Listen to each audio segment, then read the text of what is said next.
So, or magaganda, di ba? Parang, anong meron sa lugar na ito? At yung mga tao pumupunta at the same time, hindi lang kayo pumupunta dito for whatever reason, nakikita pa ako na ilan sa inyo, although hindi naman requirements na nagtataas ng kamay, no?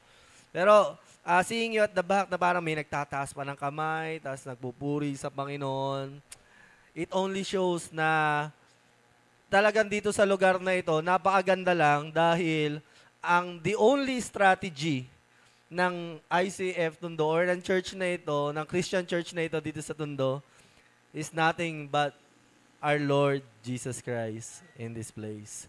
Kaya palakpakan natin ang Panginoon sa lugar na ito. So yun nga, nakikita ko tataas ng kamay. Sabi ko talaga, ang tao, talaga kapag gusto niyan lumapit sa Panginoon, malaya talaga tayong lumapit sa Panginoon. And we are so blessed dahil ang Diyos, napakabuti niya sa lahat ng tao. Kapag sabi nga niya sa James 4:4b, na kung lalapit kayo sa akin, ay lalapit din ako sa inyo. Paano na lang kung walang ganung pangako, no? Na parang, paminsan-minsan, pag gusto ko, pwede ka makalapit. Pero kapag hindi ko gusto, o may kondisyon, pag mainit ulo ko, wag ka muna lalapit. Paano kung mamamatay na tayo, no? Buti na lang, ang Panginoon ay sobrang mabiyaya sa mga tao. Gano'n na lang kahaba ang kanyang awa, pasensya sa mga katulad natin. At alam niya na para tayong mga bata na kapag nagkamali, lalapit sa Panginoon, hihingi ng tawad. So yun ang pag-uusapan natin ngayong gabi. Let's pray first. Lord, guide us and we need you and wala kaming magagawa, Panginoon. We don't have beautiful building. And hindi rin naman ganun ka-expert or professional yung mga musicians namin. We don't have magandang mga gamit dito sa simbahan. Wala nga kaming pintuan, Panginoon, gate lang. And wala kaming may pagmamalaki. We only have is you, Lord, in this place. And Lord, move, kumilos ka sa buhay ng bawat isa. Tulungan mo kami. May mga puso man na nakasarado, matigas na nakakandado, pero walang matigas sa puso sa kamay ng Diyos na napakalambot. Kaya Panginoon, touch us, God, and we ask for your anointing and presence, and we expect more than anything in this place, hindi sa magtuturo, hindi sa mga kapatid namin or nakasanayan namin, but God, we expect you sa lugar na ito. And may you be glorified, Lord, sa pagtatapos ng gabing ito. Give us strength, Lord, and joy in serving you and serving one another. In Jesus' name we pray. Amen. So let's go ahead and read our scripture. Ito ay nasa Lucas. Buksan niyo na rin ang inyong mga Bible.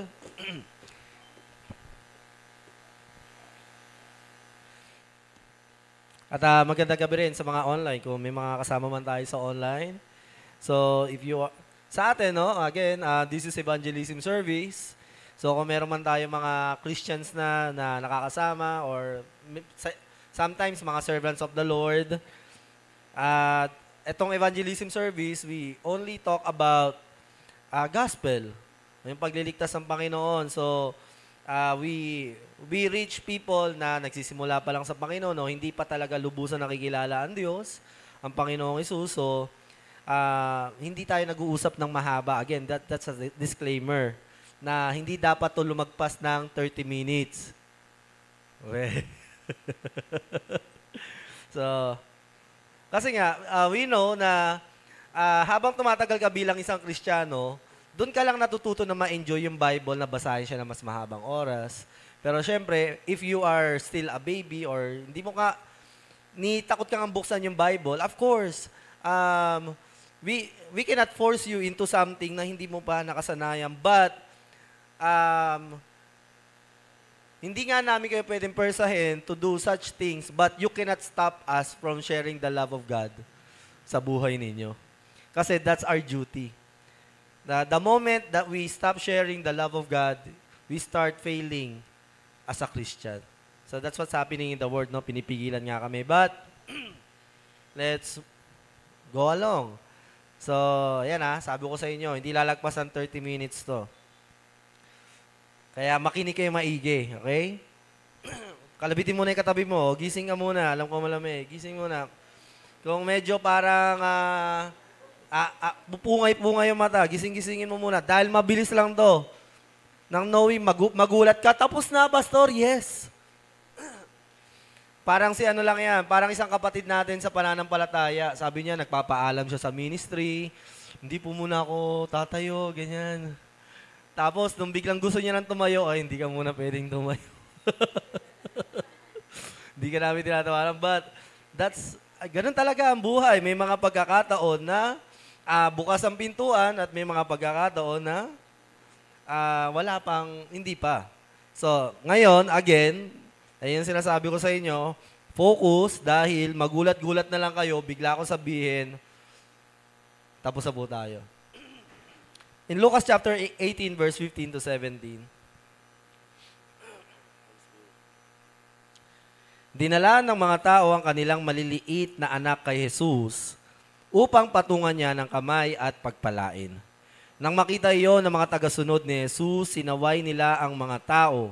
Pero tinawag ni Jesus sa mga bata at sinabihan niya ang mga tagasunod niya, hayaan niyong lumapit sa akin ang mga bata. Huwag ninyo silang pigilan, dahil ang katulad nila ay kabilang sa kaharian ng Diyos. Sinasabi ko sa inyo ang totoo, ang sino mang hindi tumatanggap sa paghahari ng Diyos na gaya ng pagtanggap ng isang maliit na bata, ay hindi mapapabilang sa kaharian ng Diyos. Ang sabi ng ating Panginoon sa kanyang salita, ngunit ang lahat ng tumanggap at nanalig sa kanya ay binigyan niya ng karapatang maging anak ng Diyos. Period. Tapos na. John 1:12. Ang sabi niya, kung sino lang tumanggap at nanalig sa kanya ay may karapatan ng maging isang anak ng Diyos. O binigyan niya ng karapatan, hindi lang may karapatan, binigay sa kanya mismo yung karapatan na maging anak ng Diyos. Halimbawa, parang ito, na kung ibibigay sa akin to at tinanggap ko, nasa akin na yung karapatan kung ito ay pangahawakan ko o bibitawan ko. Ayun yung ibig sabihin ng karapatan. It's my own decision to keep it. Now, ngayong gabi, mga kapatid, sa mga nagtatanong, gusto ko sana po, pastor, kaya ako nagsisimba ngayon, o medyo naguguluhan ako sa buhay ko, gusto ko po sanang, kung dumating man isang araw, mamatay ako, gusto ko po sanang umakyat sa langit. Ano po ba ang pwede kong gawin? Ang isang bagay lang na dapat natin gawin ay tanggapin natin yung pagmamahal ng ating Panginoong Hesus. Siya'y namatay para sa ating mga kasalanan, muling nabuhay, at isang araw ay babalik. Kailangan paniwalaan mo yon ng buong puso. Bakit ko sinabi yan? Ngayon, kapatid, sabihin ko sa iyo na yun ang salita ng Diyos para maging anak ka niya. Bakit ang dami sa inyong hirap tanggapin nun?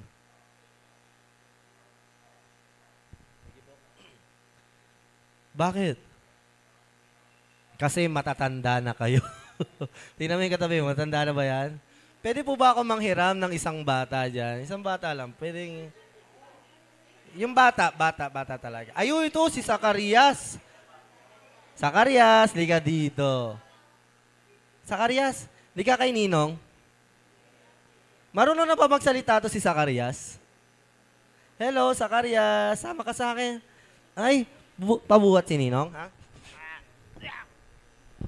Okay, palakpakan natin si Zacarias.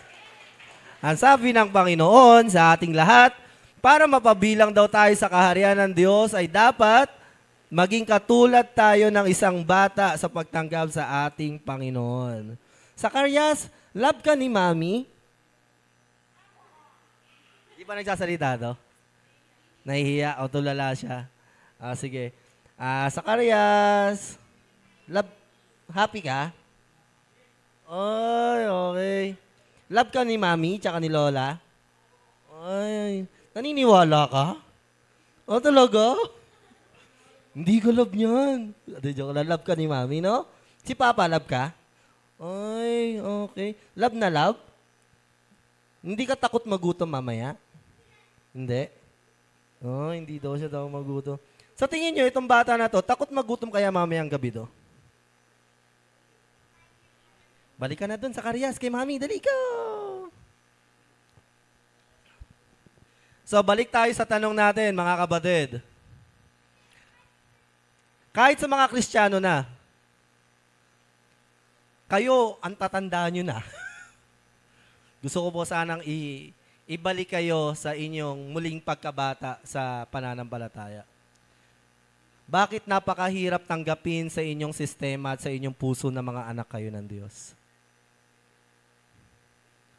Kasi, syempre, nakikita natin, ang dami ko nang nagawang pagkakamali, ang dami kong nakaraan, o kaya naman, alam ko may mga nagagawa akong pagkakamali ngayon at may nagagawa pa akong pagkakamali sa kinabukasan. Pero kapatid, ayun ba yung sinabi ng salita ng Diyos sa atin? Isa lang naman yung sinabi niya sa atin, di ba? Kung tinanggap mo at nananalig ka na si Jesus ay Diyos at namatay siya para sa iyo at muling nabuhay, at isang araw babalik, ikaw ay isang anak ng Diyos. Katulad ni Zacarias, maging katulad niya tayo sa pagtanggap ng mga salita ng Panginoon. Si Zacarias, hindi siya takot magutom mamayang gabi. Bakit? Kasi sanay siya at alam niya na hindi siya gugutumin ng kanyang mama at papa. Amen? Ikaw, kapatid. Ang gusto sa'yo ng Panginoon ngayong gabi, sa salita na binanggit niya sa atin, sinasabi ko sa inyo ang totoo. Mahirap tong paniwalaan. Pag sinasabi ni Jesus to, sinasabi ko sa inyo ang totoo. In short, mahirap tong paniwalaan, pero totoo ito. Okay? Kaya sa mga nasa online, ang sabi ng Panginoon, ang sino mang hindi tumatanggap sa paghahari ng Diyos gaya ng pagtanggap ng isang maliit na bata, ay hindi mapapabilang sa kaharian ng Diyos. Buti na lang, hindi ganun kahirap yung requirements si Lord. Di ba? Hindi ganun kataas. Gayon na lamang ang pag-ibig ng Diyos sa sanlibutan. Kaya ibinigay niya ang kaisa-isa niyang anak upang sino mang manampalataya sa Kanya hindi mapahamak kundi magkaroon ng buhay na walang hanggan. Alam mo kung isa kang bata at sa tuwing naririnig mo yun, naaalala mo yun. Nagkakaroon ka ng kagalakan sa puso mo. Minsan kalungkutan kasi nakikita mo yung pagkakamali mo because God don't deserve. Diba? Pero at least, you felt that. Ang mahalaga, nararamdaman mo. Nagre-react yung espiritu mo.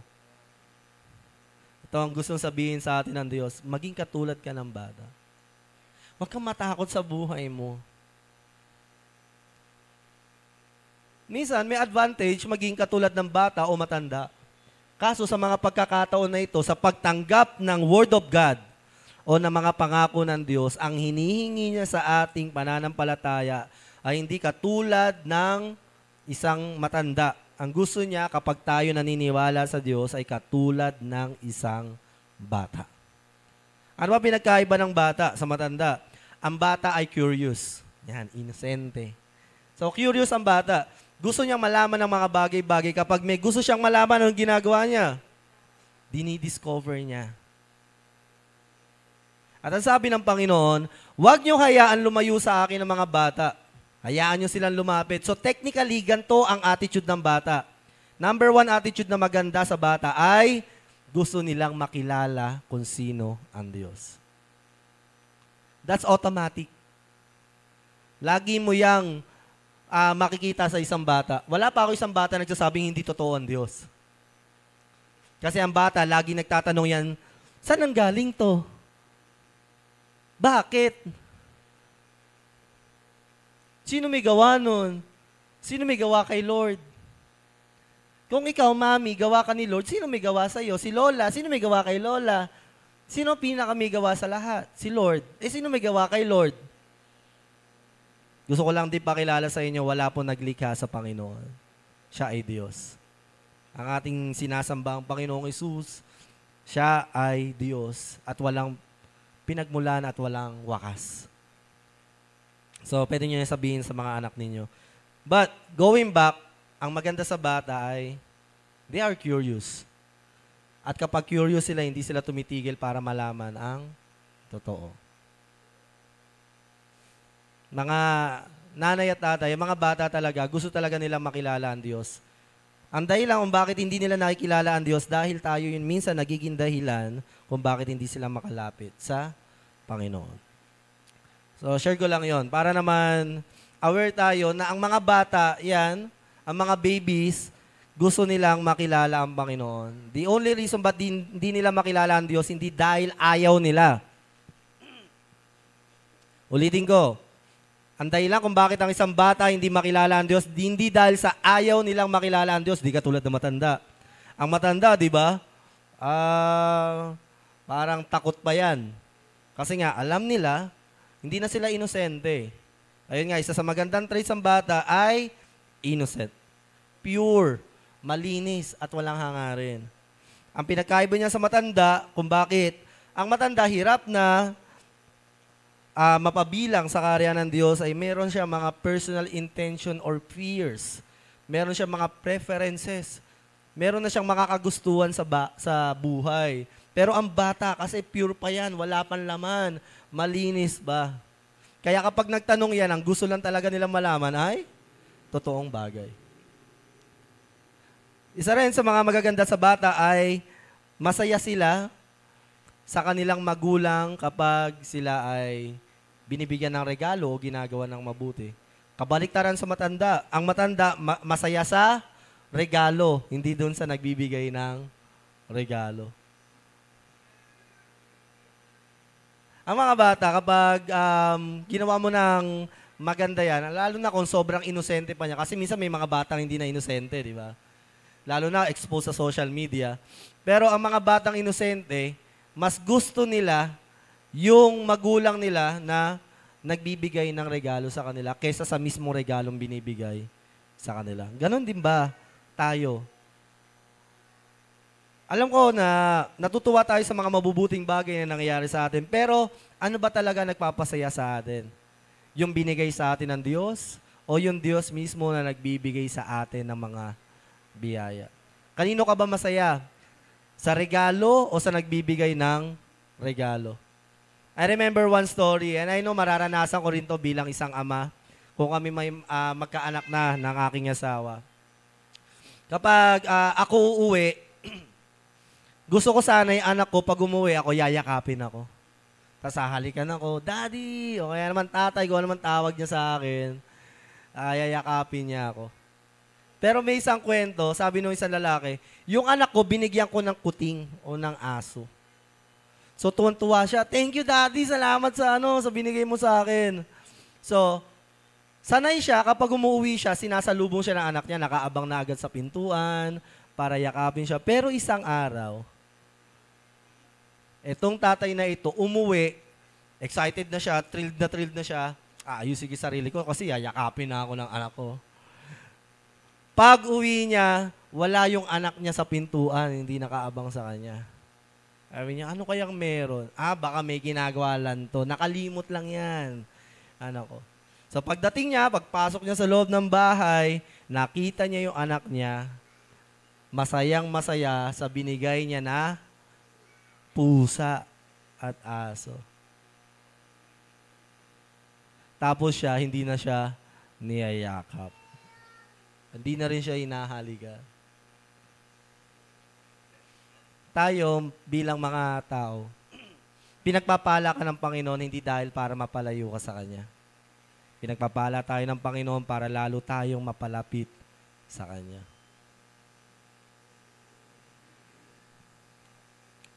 At isa sa mga huli na magandang katangian ng isang bata ay sila ay honest and unpretentious.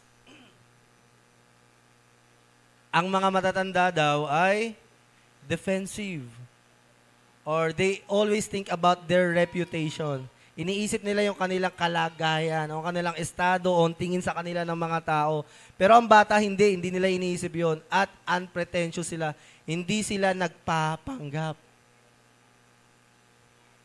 And honest sila.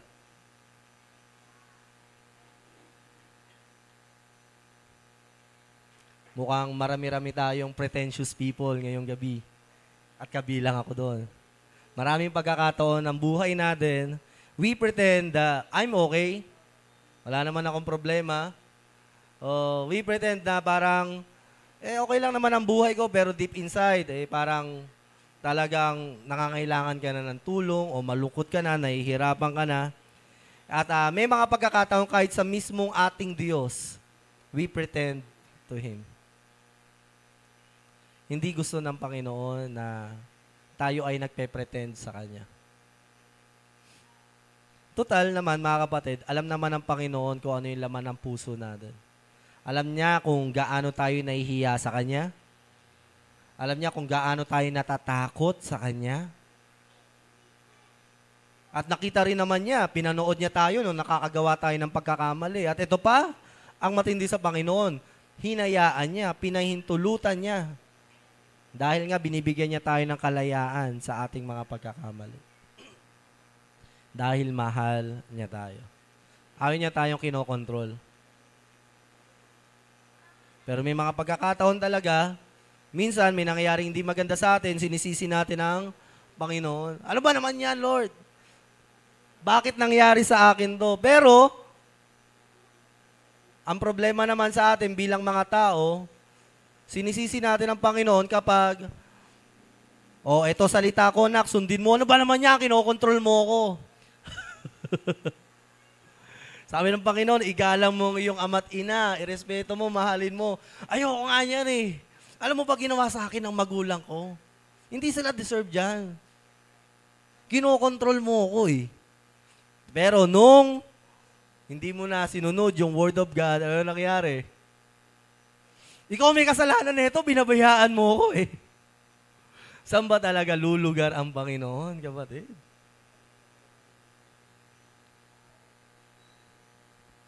Maging tulad tayo ng isang bata.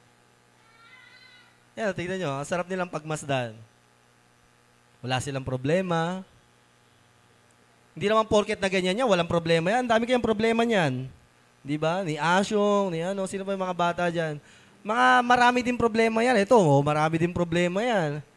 Tingnan mo. Di ka nga dito, be. Tayo ka dito. Yan. Di ka dito. Di ka na. Ako kita dito.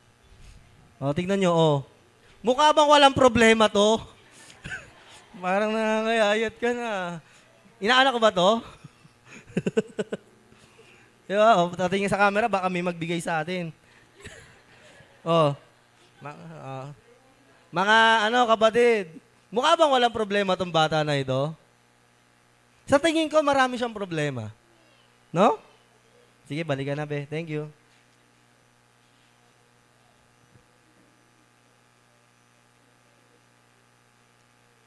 Pero bakit hindi siya naapektuhan ng mga problema sa buhay? Hello? Bakit? Kasi inosente siya. Nagtitiwala siya sa magulang niya. Hindi siya natatakot. Although, kaya nga minsan, ito sa tingin ko, medyo malaki na to eh.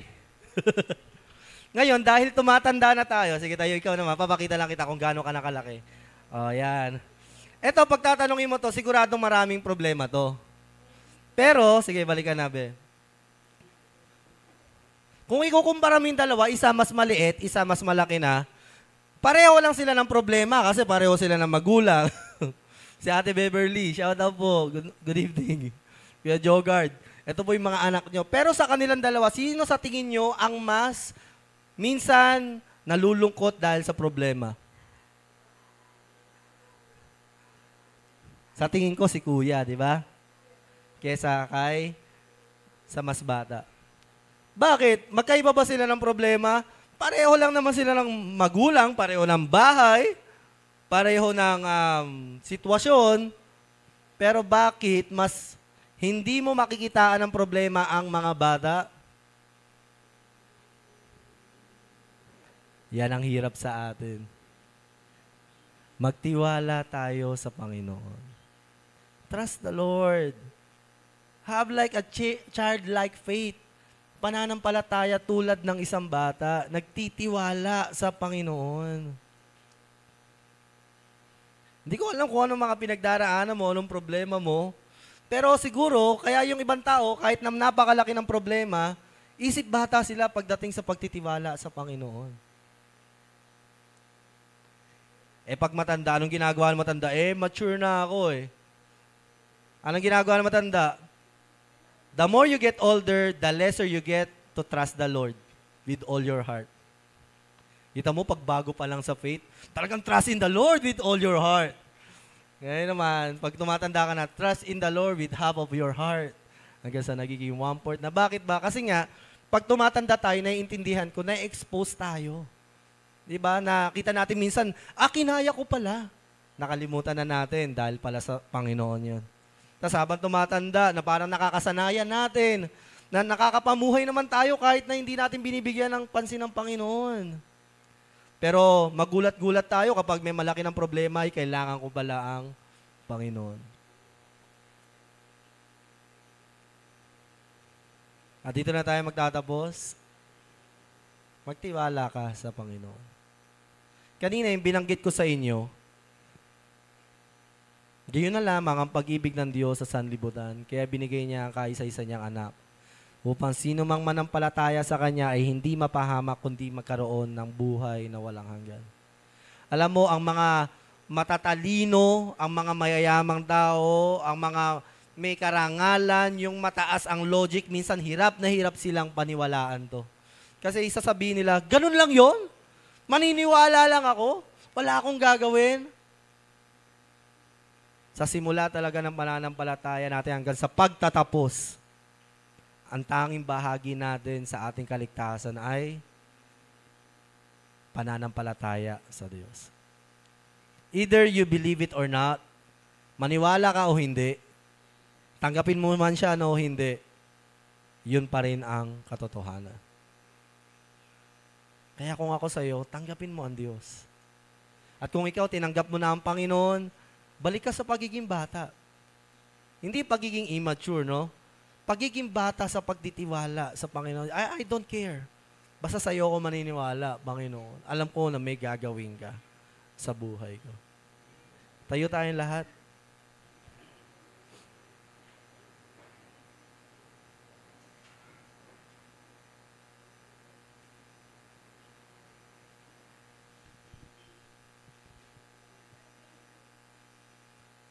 Let's all pray. Pumikit muna tayo sandali at ang isang katangian ng bata, hindi nagpe-pretend. Kung ikaw, nabibigatan ka na, nahihirapan ka na at nalulungkot ka na, ano bang ginagawa ng isang bata? Lumalapit sa kanyang tatay o nanay at humihingi. So I encourage you, sino ka man ngayon, stop pretending, be like a child, and be honest with the Lord.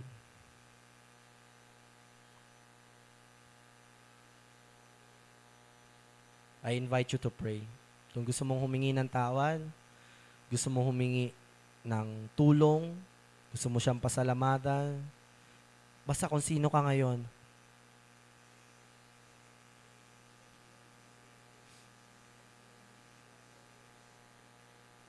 walang ibang gusto ang Diyos sa iyo ngayon kundi ikaw lang. Hindi yung mga magaganda mong nagagawa, hindi yung mga tagumpay mo.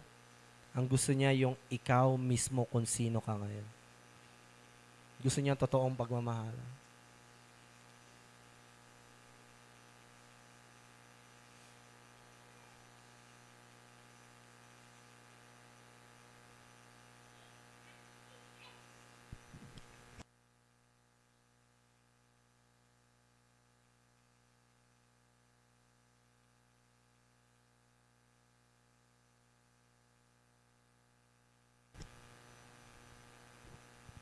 Aming Diyos, Ama sa langit, aming magulang na nagmamahal sa amin. Panginoon, alam mo na ang daming masasakit na bagay na nangyari sa amin. Ang daming kaguluhan na nangyari sa nakaraan mula sa aming pagkabata. Hanggang sa mga ngayon ay nangyayari. At alam namin na mangyayari at nangyayari sa kasalukuyang buhay namin. Kaya Lord, mga pagkakataon natatakot na kami. Dahil sa dami ng kabiguan namin, Lord, naaalala namin yung mga nabigo kami. Kaya natatakot kami magsimula at magtiwala sa iyo. Lord, forgive us. Wala sa iyo ang problema na sa amin, God.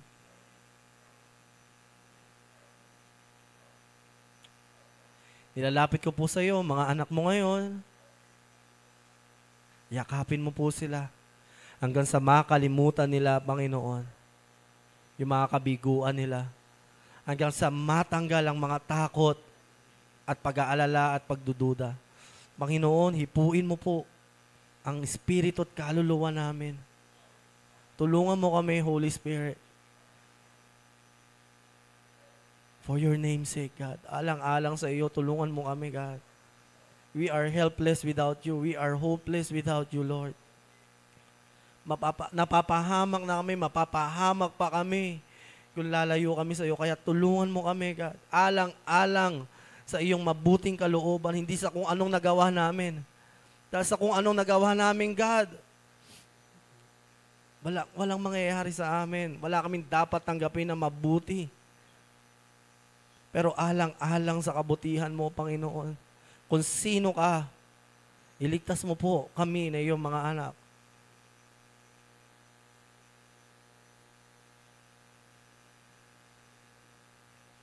Bago tayo magtapos sa panalangin, mga kapatid, pwede mo bang banggitin sa Panginoon yung nasa isipan mo ngayon?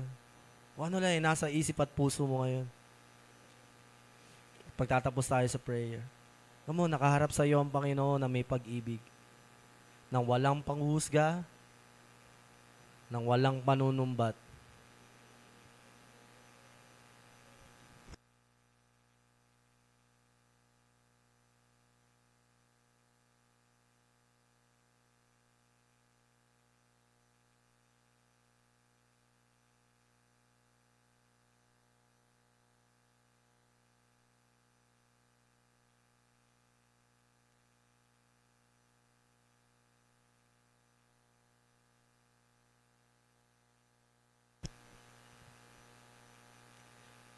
Salamat, Holy Spirit. Tinulungan mo ang bawat isa na maging tapat sa Panginoon na nagmamahal sa amin. Hindi namin ito magagawa. Ang pagpunta sa lugar na ito, pagpikit at pananalangin at pagsasalita sa Diyos, hindi namin ito magagawa sa sarili naming kakayahan.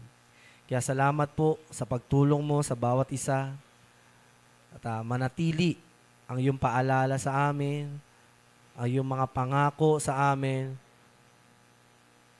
Tulungan mo kami na huwag isipin ang mangyayari sa kinabukasan. Hayaan mo po na manahan kami sa kasalukuyang biyaya na binibigay mo sa amin ngayong gabi. Payapain mo po ang bawat isa, ganoon din sa mga nakasama namin online. Ang iyong pagluklob at pagsagot sa aming mga dalangin ay aasahan namin, Panginoon. Salamat po. Dahil ikaw ang nagsabi, kung ang isang magulang o isang anak ay humingi sa kanyang magulang ng tinapay, hindi niya ito bibigyan ng bato. Kahit na siya ay hindi perpektong magulang, paano pa ikaw na perpektong Diyos sa aming mga buhay? Kaya asahan namin, Panginoon, may ginagawa ka at gagawin ka sa aming mga dalangin. Salamat sa pagliligtas mo. Ito po ang aming dalangin sa pangalan mo, Jesus. Amen. Tayo na pupunta sa ating mga cell groups.